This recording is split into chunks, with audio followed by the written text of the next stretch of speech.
খাবার টেবিলে আমার ভাই আমাকে জিজ্ঞেস করে যে আপু তুমি কতদিনের জন্য আসছো। মানে প্রথম দিন যখন খাবার খেতে বসলাম, তারা আমাকে ভালো মন্দ জিজ্ঞেস করে নাই যে আপু তুমি কেমন আছো, বা তোমার শরীর স্বাস্থ্য কেমন, তুমি কিভাবে ছিলা, কি খাইছো, এরকম কোনো কিছুই বলে নাই। সরাসরি প্রশ্ন করছে যে আপু তুমি কত দিনের জন্য আসছো। মানে আমি যা আসছি তাদের কাছে মনে হয় টাকার মেশিনটা চলে আসছে, একটা বোঝা হয়ে গেছি। প্রথম দিন আমি খাবার খেতে গিয়ে খাবারটা খেতে পারি নাই, শুধু মার মুখের দিকে তাকিয়ে বললাম মাগো, সবারই তো ইচ্ছে হয় একটা সুন্দর সংসার হোক, জীবন হোক। আমার কি ইচ্ছে হয় না যে আমি একটা সংসার করি, ভালো মতো থাকি? আমাকে আমার ভাই প্রশ্ন করছে আমি কতদিন থাকবো। ভাই, ছোট ভাই, আমি আর যাব না, আমি একবারে চলে আসছি, আমি এখানেই থাকবো। তখন ভাই বউ বলল এটা কি বলেন আপু, আপনি যাবেন না? তাহলে আপনি এখানে থেকে কি করবেন? তখন আমি ওনাকে বললাম যে তুমি তো ছোট আমার, তুমি তো প্রশ্ন করছো, ঠিক আছে, আমি কি করব? এই তোমার মতো সংসার করব, তুমি যেরকম সংসার করতেছো, বিয়ে হয়েছে, তোমার মা বাবা বিয়ে দিছে, ঠিক আমি ওরকম সংসার করব? আমার কি ইচ্ছে হয় না যে আমি একটা সংসার করি, আমার একটা বাচ্চা কাচ্চা হোক, আমি একটু ভালো মতো থাকি? আমরা প্রবাসী মেয়ে, তাতে কি আমাদের কি ইচ্ছে হয় না যে আমরা একটা ভালো সংসার করি? মানে ওদের মোটমেন্ট দেখি পুরাই চেঞ্জ। তখন রাতে মাকে বললাম মা, আমি যে টাকা টোকা পাঠাইছি সেই টাকা কোথায়? যেটা হচ্ছে প্রবাসীদের জীবন কাহিনী, প্রবাসী মেয়েদের জীবন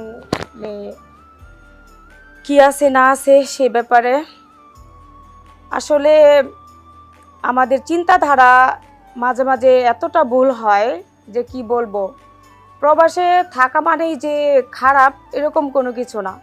আমরা বাংলাদেশে অনেক গার্জেন বা অনেকে কি সবাই এটাই ভাবি যে প্রবাসে যে মেয়েরা যায় হয়তো তারা শুধু খারাপ কাজই করে বা খারাপ কাজের জন্য তাদের নেওয়া হয়। আসলে কিন্তু এটা ঠিক না। যে ওইটা লোকে কি বলবে। এক সময় আমাদের যে আশেপাশের পরিবার, মানে আমাদের নিজের পরিবার যারা, ওরাই মনে করে যাদের জন্য আপনি দূরপ্রবাসে এত কষ্ট করে যাচ্ছেন, যে সন্তানের জন্য বা যে ভাই বোনের জন্য, যে মা বাবার জন্য। আমরা যারা প্রবাসে যাই, প্রবাসে থাকি 5 বছর 10 বছর থাকি, তারা শুধু একটা টাকার মেশিন। মানে মেশিন ছাড়া কিছু না। বিদেশ যাওয়া মানে শুধু টাকার মেশিন। আমরা যখন বাংলাদেশে আসি আমাদের শুধু টাকাটার মূল্য থাকে, আমাদের কোনো মূল্য থাকে না। পরের কথা কি বলবো, নিজের ফ্যামিলিতেই থাকে না, শুধু টাকাটাই সবাই প্রাধান্য দেয়, আমাদের না। আমাদের জীবনটা এত কষ্টের যে কি বলবো। প্রবাসে যে মানুষের যে কি পরিমাণ কষ্ট করতে হয় সেটা আমাদের গার্জেন বুঝবে না বা আমাদের পরিবার বুঝে না। ওরা মনে করে আমরা হয়তো শুধু একটা টাকার মেশিন, শুধু টাকা ইনকাম করব আর পাঠাবো। বাট যতদিন টাকা পাঠাবেন ততদিনই ভালো। আমি একটা মেয়ে, আমি 6 বছর প্রবাসে ছিলাম।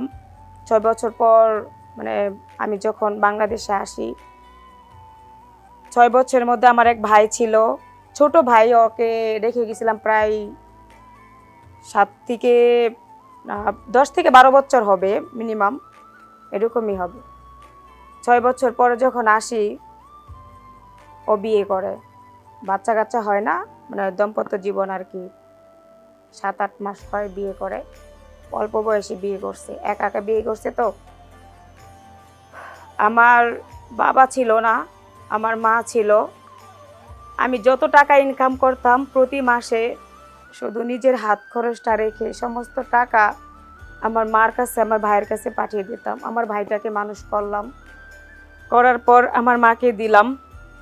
আমাদের একটা কুঁড়ের ঘর ছিল, সেই ঘরটা ভেঙে তারা একটা নতুন বাড়ি করলো। সেখানে প্রায় 30 থেকে 35 হাজার টাকা খরচ হয়েছে। বা আমি এরকম টাকা পাঠাইছি, আমাকে বলছে আর কি 30 থেকে 35 হাজার টাকা খরচ হয়েছে, বাট এত টাকা খরচ হয় নাই। আমি আইসা দেখার পরে যতটুকু জানলাম, আমাকে যা খরচ দিছে, আমি 6 বছরে অনেক টাকা পাঠাইছি। যা টাকা ছিল আমি শুধু খরচের জন্য রেখে সব টাকা পাঠাই দিতাম। এখন আমি যখন বাংলাদেশে আসছি, প্রথম দিন সেকেন্ড তো পরের কথা, প্রথম দিন যখন টেবিলে খাবার খেতে বসলাম। আপু আমি একটা কথা বলছিলাম সেটা যে আপনি প্রবাসে গেছেন তাই না?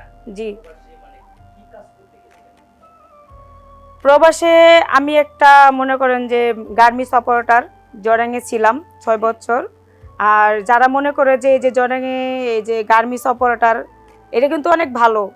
এদের কোম্পানি থেকে গাড়ি দেওয়া হয়, গাড়ি দিয়ে যায়, গাড়ি দিয়ে আসে, কোয়ার্টার থাকে মেয়েরা একসাথে থাকে, এখানে কোনো খারাপ মানে আশেপাশেই নাই, ঠিক আছে। জি।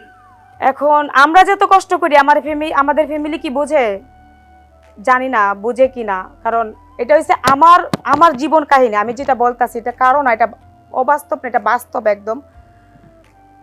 আমি আসার পর খাবার টেবিলে আমার ভাই আমাকে জিজ্ঞেস করে যে আপু তুমি কতদিনের জন্য আসছো। মানে প্রথম দিন যখন খাবার খেতে বসলাম, তারা আমাকে ভালো মন্দ জিজ্ঞেস করে নাই যে আপু তুমি কেমন আছো, বা তোমার শরীর স্বাস্থ্য কেমন, তুমি কিভাবে ছিলা, কি খাইছো, এরকম কোনো কিছুই বলে নাই। সরাসরি প্রশ্ন করছে যে আপু তুমি কত দিনের জন্য আসছো। মানে আমি যা আসছি তাদের কাছে মনে হয় টাকার মেশিনটা চলে আসছে, বোঝা হয়ে গেছে। একটা বোঝা হয়ে গেছি। প্রথম দিন আমি খাবার খেতে গিয়ে খাবারটা খেতে পারি নাই, শুধু মার মুখের দিকে তাকিয়ে বললাম মাগো, সবারই তো ইচ্ছে হয় একটা সুন্দর সংসার হোক, জীবন হোক। আমার কি ইচ্ছে হয় না যে আমি একটা সংসার করি, ভালো মতো থাকি। আমাকে আমার ভাই প্রশ্ন করছে আমি কতদিন থাকবো। ভাই, ছোট ভাই, আমি আর যাব না, আমি একবারে চলে আসছি, আমি এখানেই থাকবো। তখন ভাই বউ বলল এটা কি বলেন আপু, আপনি যাবেন না, তাহলে আপনি এখানে থেকে কি করবেন। তখন আমি ওনাকে বললাম যে তুমি তো ছোট আমার, তুমি তো প্রশ্ন করছো, ঠিক আছে, আমি কি করব, এই তোমার মতো সংসার করব। তুমি যেরকম সংসার করতেছো, বিয়ে হয়েছে, তোমার মা বাবা বিয়ে দিছে, ঠিক আমি ওরকম সংসার করব। আমার কি ইচ্ছে হয় না যে আমি একটা সংসার করি, আমার একটা বাচ্চা কাচ্চা হোক, আমি একটু ভালো মতো থাকি। আমরা প্রবাসী মেয়ে, তাতে কি আমাদের কি ইচ্ছে হয় না যে আমরা একটা ভালো সংসার করি। মানে ওদের মোটমেন্ট দেখি পুরাই চেঞ্জ। তখন রাতে মাকে বললাম মা আমি যে টাকা টুকা পাঠাইছি সেই টাকা কোথায়। বললো সেটার হিসাব তো তোর ছোট ভাইয়ের কাছে, বাড়ি করতে নাকি 35 লাখ টাকা খরচ হয়েছে, তুই 40 লাখ পাঠাইছি।